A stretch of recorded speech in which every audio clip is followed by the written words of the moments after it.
Hi, it's Dr. Asha Prasad. Thank you so much for joining me today. I'd like to talk about a little bit more about where change and transformation really comes from. I know a lot of us go through different phases of our lives, and maybe you're going through it right now, which I've been receiving a lot of emails from people, even from my clients and my existing clients that I'm working with, about how much change that they are going through right now, basically because of the external circumstances that we all find ourselves in right now. Lots of uncertainty and lots of unsurety. But what's happened is that a couple people have asked me, where does the change come from? Does it happen externally first, or does it happen internally first? And I would say it's kind of both.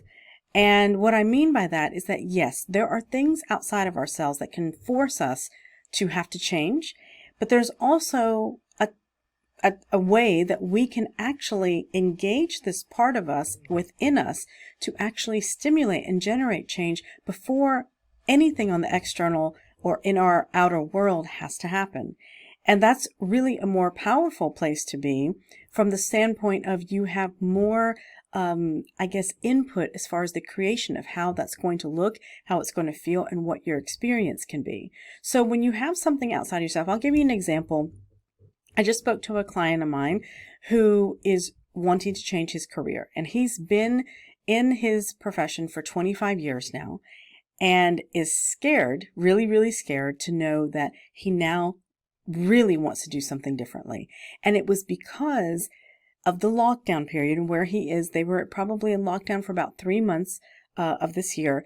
And it was in that time that he started to realize that he was not really passionate or joyful about what he's been doing and what he, is still continuing to do. But what it really gave him the opportunity is actually to start reflecting within, starting to really get into this introspection and really deeply, doing more meditation, doing more contemplation of what is it that I really love. And he knows what he loves to do. It's just now putting that into action. Now, granted, the lockdown period actually forced him, in a way, kind of gave him the opportunity to take the time to look at what it is that he really was doing, what he was doing in his life, what direction he was going in, and what he really wanted to do. But now that change on the external world actually has stimulated that part of him within that is saying, okay, now we need to come up with a strategy and the steps in order to make that change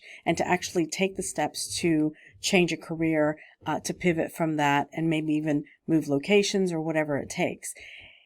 For him, in this example, he didn't have to wait until business was bad or that he was going bankrupt or it was just completely not working out. He didn't have to wait until that point. He actually was before that. A lot of times we will get a feeling within us that says something's got to change. We know it, we feel it. We may even have some physical sensations or physical complaints, insomnia, pain, headaches. All these things could be indications that something that we're doing is not in alignment with our true purpose or what we're passionate about doing.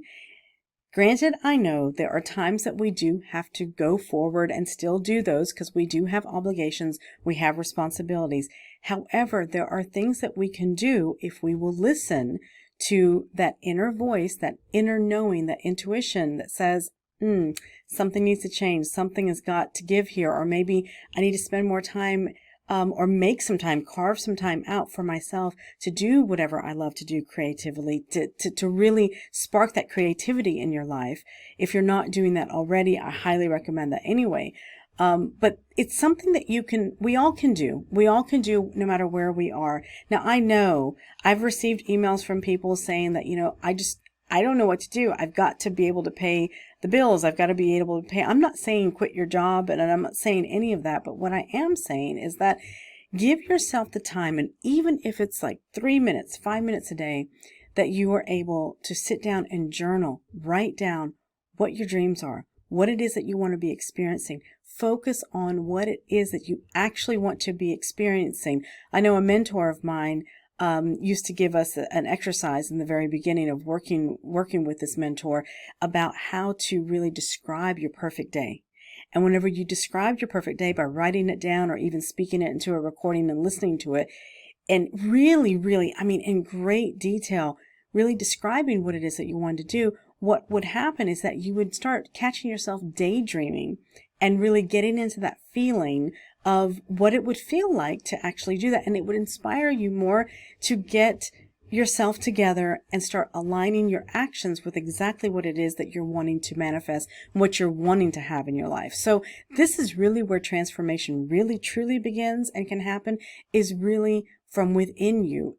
If you have some bigger goals that you've been working towards and you've been writing down that haven't been really coming to fruition, there may be other blockages that are happening for you. There may be certain things that you haven't been able to look at or not aware of or not conscious of. It's kind of happening in your subconscious that's kind of blocking that from happening.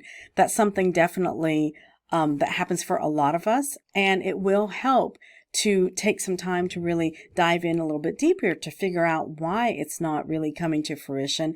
And that can be done in a variety of ways. Now, this is something that I help my clients with all the time, is really helping them through transitions and transformations, and to be able to really start living their fulfilled, joyful life. If you'd like to find out more information about our coaching, you can definitely visit our website at www.theprasadmethod.com and feel free to email us. Thank you so much for joining me today, and I really appreciate your comments and questions coming through. You can definitely contact us and also leave a comment in here if you have any questions that you'd like to be discussed.